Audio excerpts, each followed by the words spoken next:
Caution. Proper wheel alignment is critical to proper handling of a motorcycle. The following steps should only be performed by a professional mechanic. Otherwise, bad things can happen.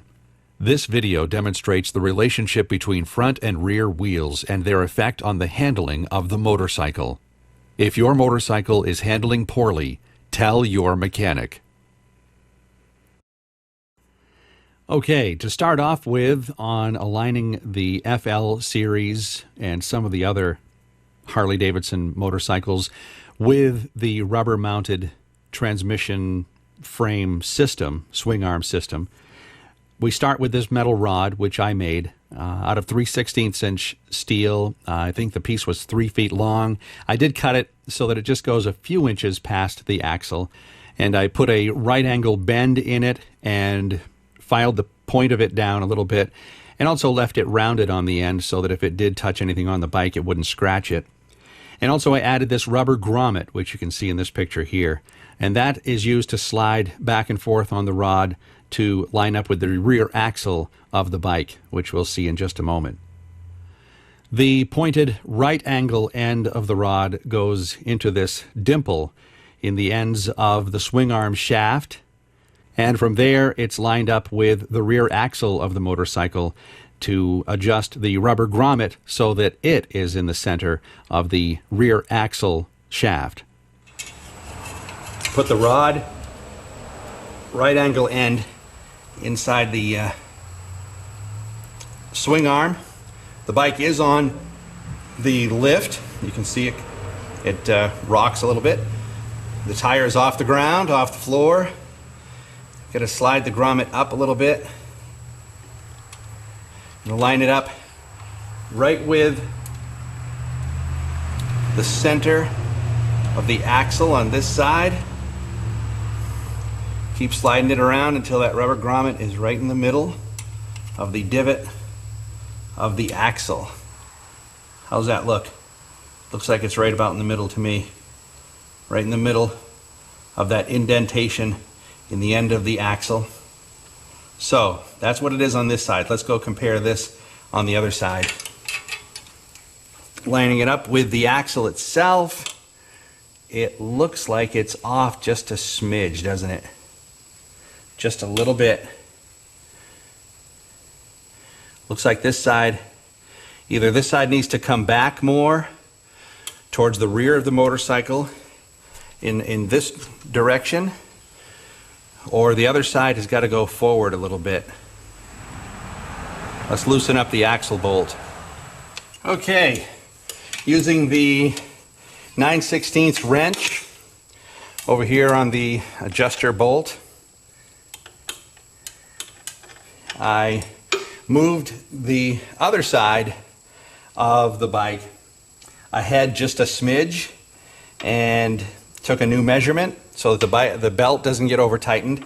Then it came to this side and matched up the grommet center with the center of the axle by turning this nut with a 9/16 wrench, turning the nut clockwise to tighten it, and that pulled the axle back this way, which is where it needed to be. And now, as you can probably see in the video, I hope, the rubber grommet is now centered with the hole in the middle of the axle shaft of the rear tire. So we're even on both sides. That means the rear tire is now lined up with the swing arm. It's centered with the swing arm. It's parallel, it's straight, and the only thing to do now is to check to be sure the rear tire is in line with the front tire. Because if it isn't, then we'll have to loosen up the front adjuster shackle on the front of the motor mount and turn that one way or the other to get the rear tire lined up with the front tire, which is basically the rear tire, swing arm, transmission, and engine lined up with the front tire, in effect lining it up with the steering neck of the bike. So we're good on both sides. Don't forget to tighten up the castle nut, torque it to the foot-pounds recommended for your year bike, and replace the cotter pin. All right, folks, here we are doing the alignment with some string. to a couple of jack stands. I've got the string down pretty low, just skimming the front area of the tire before it goes back to the rear tire and in fact loops around it. And I'll give you a shot of that in a moment. But right now, let's look at the front tire. And you want to make sure that it's okay to have the jack stands close together, because it's going to touch the front of the tire. That's fine. The thing to pay attention to is that they're even on both sides. They come up on the tire the same. They go across the same crease in the tire, the same on the outside. And that they touch, the string touches the front tire the same on both sides. And right now it does. Now if I were to turn the wheel a little bit, and keep in mind the string is not touching anything. It's kind of difficult to do with a jack stand underneath the bike, but I did manage to thread it through a couple of spots where it doesn't touch anything except the front tire and the rear tire. So I'll move the front tire just a little bit to the left and show you what that does. Now, see how it's able to move? Can you see that on the video? There's a gap on this side. If I check the other side, it's still tight up against the tire front and back. This side is tight on the front, it's loose on the back. That means the front tire is not perfectly straight with the rear tire. And at this point, the rear tire can be one side or the other if it's not perfectly straight, and it will have little effect on where the front tire is pointing. So I want to go ahead and center this front tire again so that it's the same on both sides. I've got string tension on this side. I've got string tension on this side. All right, what we have here is the rear tire. The string comes back. It actually loops around through the rim, makes a loop, and then goes down the other side. And let me, without showing you the other side, let me verify it once again. It's touching on the rear and the front on the other side, but here's what to note. This side is touching on the rear, of course, because it's coming down. But look at this. There's space. See how that's moving around? There's actually a little bit of a gap right here. Okay? So I'm pretty sure that that means that the swing arm, transmission, and engine are turned as though they're going towards the right. Okay? So that means if I loosen up the front side-to-side bracket and adjust it so it pulls the motor over this way towards the left a little bit, that's going to bring this swing arm and rear tire, it's going to turn that as well. So everything should pivot with that front bracket and take this gap out of here. And what I'm looking for is to have the string tight on both sides of the front and rear tire. That's when I'll know that they're perfectly lined up and it should give the best handling that it can give. Right now it's lacking in that department. So that's why I'm going through all these different steps to line the bike up. Okay, I've already done this because I've already replaced the rubber engine mount on the front. Mine was worn out. The bike's got 47,000 miles on it, so it was due to be replaced anyway. I think they recommend around, what, 35, 40,000. So, but this is the adjuster, the side-to-side adjuster that I'm talking about. And the way to get to that, to loosen up the jam nuts and make the adjustment until the rear tire is straight, is we'll have to remove this voltage regulator. And there's just a bolt on this side, bolt on that side. And then try to position it so it's not hanging by the wires, so they don't break the wires or anything, damage them. We don't want to do that. But we are going to have to take those two bolts out first. Okay, I'm not sure how well you can see this. We got wires in here and stuff, but here's the adjusting rod with the swivels on each end. I've loosened up the jam nuts. Maybe you can see that. This one's turning, this one's turning. Here's the center adjusting, I guess you'd call it nut, but it's really the center of the shaft that's made in a hex to get a wrench on. to make the adjustment, turning it one way or the other to line up the rear tire. But before I do that, I've got to loosen up the bolts for the front motor mount. The center bolt and the 2 bolts on each side.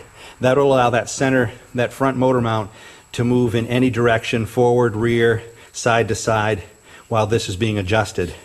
And the voltage regulator, I said bolts, they are actually nuts, and an 11 millimeter socket took them out. I'm not sure, but they might be 7/16 standard. So anyway, the nuts hold the voltage regulator on, and let's get to the front motor mount. Okay, to give you a little progress update, all 3 of these tops are 9/16, and the bottoms, the nuts on the bottoms, are 11/16 to get on the bottom.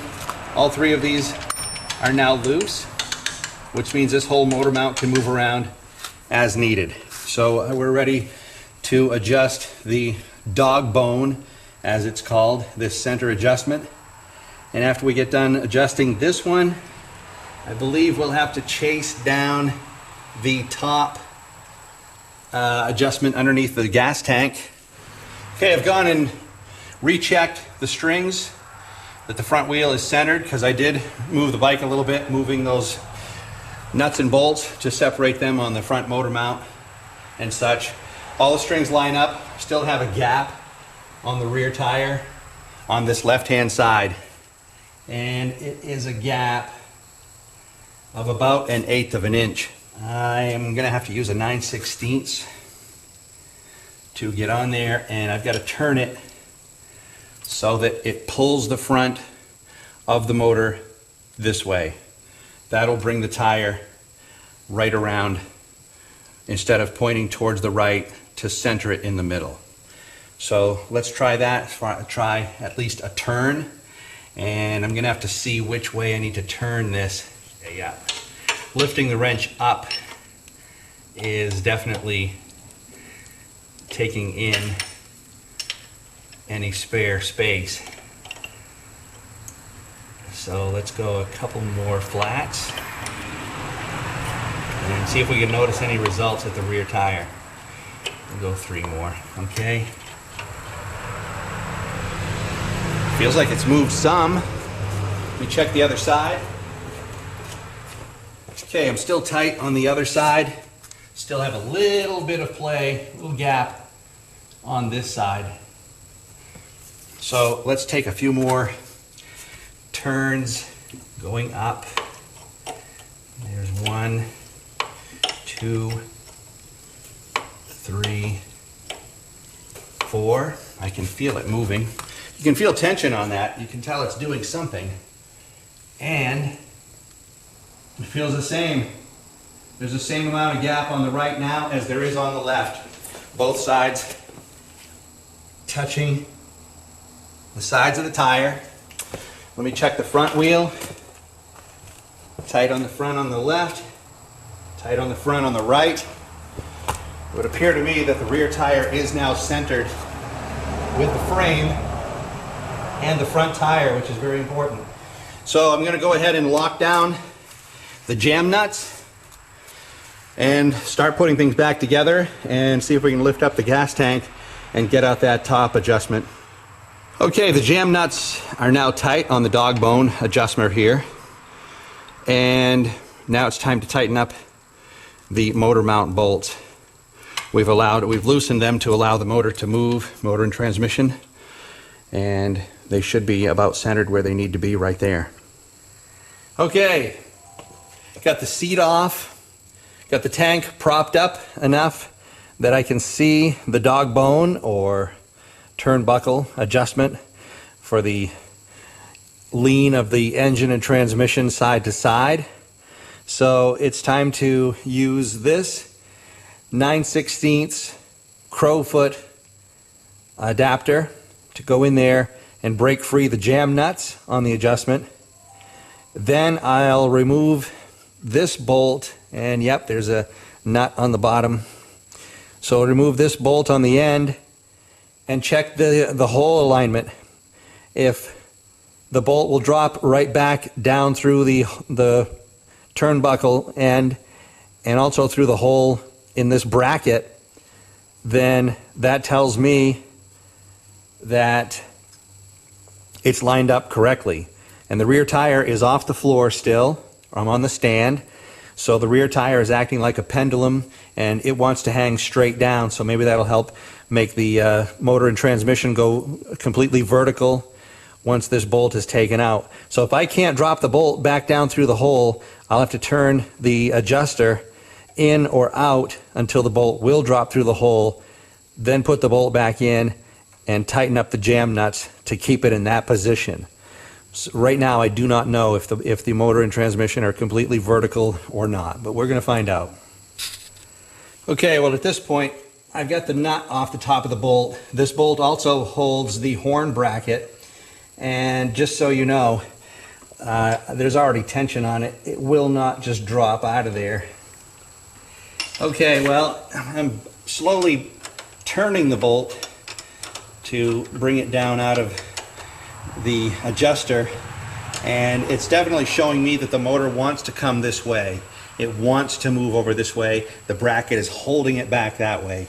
So once I get the bolt out, I'll be able to tell if it's more vertical, and that maybe that's why it has been tracking a little funny, because the motor and transmission and swing arm are tipped towards the right hand side more than they should be. So still working on it. Okay, I'm not sure how well you can see this in the video, but the bolt is definitely pitched off like this to the right. So the bracket is holding the motor and transmission towards the right, and it wants to straighten up or head towards the left more. So once I get the bolt out, I'll lengthen the top shackle until the bolt will just drop right back into the hole, and then tighten up the jam nuts. And using the crowfoot is not as much fun as it sounds. It's delicate to get in there, get it on the jam nuts and on the adjuster, and you've only got a little bit of turn radius to go in there. It's hard to get just from one flat to the next. But okay, got the bolt out. There's a spacer up top that goes underneath the turnbuckle adjuster. And there's also a wire that grounds the horn that the bolt goes up through. There's a fitting. Anyway, the hole is way off. As you can see, I can't quite get the bolt to go back up. So I've got to lengthen this rod to let the motor settle.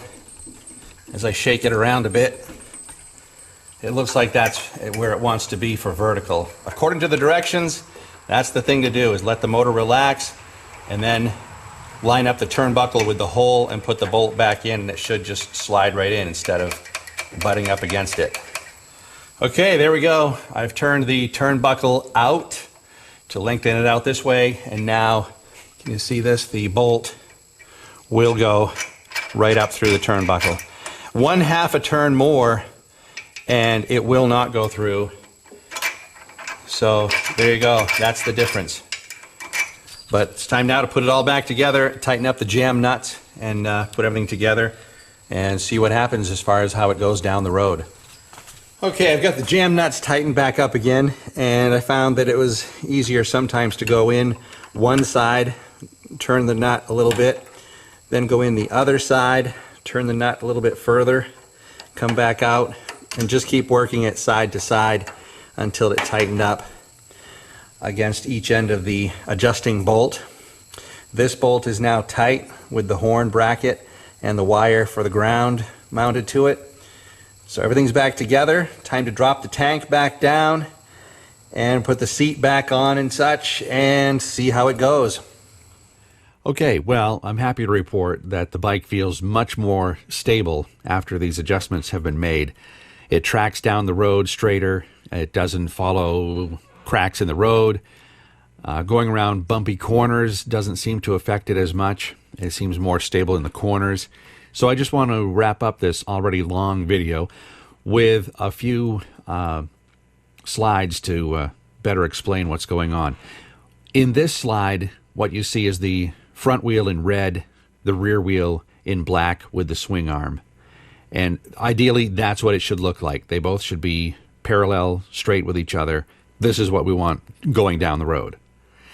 Now, this isn't to scale, but this dramatizes what really was going on with my bike going down the road, with the rear wheel and motor and transmission kind of pointed towards the right. Not as much as what's shown in the slide here, but this represents how the rear wheel would track with it lined up to the swing arm axle bolt using the rod and rubber grommet method. So the rear wheel looks like it's lined up with the swing arm perfectly, but if the swing arm isn't lined up with the frame of the bike, you can see how that would affect the bike's handling. And in this slide, this represents what happened when I lined up the rear wheel with the front wheel using the string method, but the motor and transmission were still pointed slightly to the right. So it looked like both wheels were lined up with each other, but again, this made for a very squirrely handling bike. So lining up the tire only using the string method didn't work either. The bike still handled poorly. And then there's the matter of the vertical alignment of the front and rear wheels, which I didn't even think about until finding the information about properly aligning the front and rear wheels using all of the steps that are involved. So you can imagine how the front wheel in red was fighting with the back wheel in black, as they're both wanting to track vertical off the ground, and yet they can't both be vertical because the stabilizer link or dog bone underneath the gas tank is preventing the motor and transmission from allowing that rear wheel to be vertical with the front wheel. And finally, I just want to illustrate why it's important for the rear wheel to be off the floor. It acts like a pendulum. The weight of it pulling down actually straightens the transmission and motor, makes it want to be upright. That's why when the top stabilizer link or dog bone is released by taking off the bolt on one side, it lets that rear tire hang down and vertically upright the transmission and engine, okay, as you can see here, so that it can pivot side to side. So the weight of the wheel is actually helping to upright the engine and transmission together as one unit. So having the rear wheel off the floor is very important for these steps to work effectively. If I've left anything out, let me know. Comment below. Thanks for watching. Sorry it took so long, and good luck with your ride.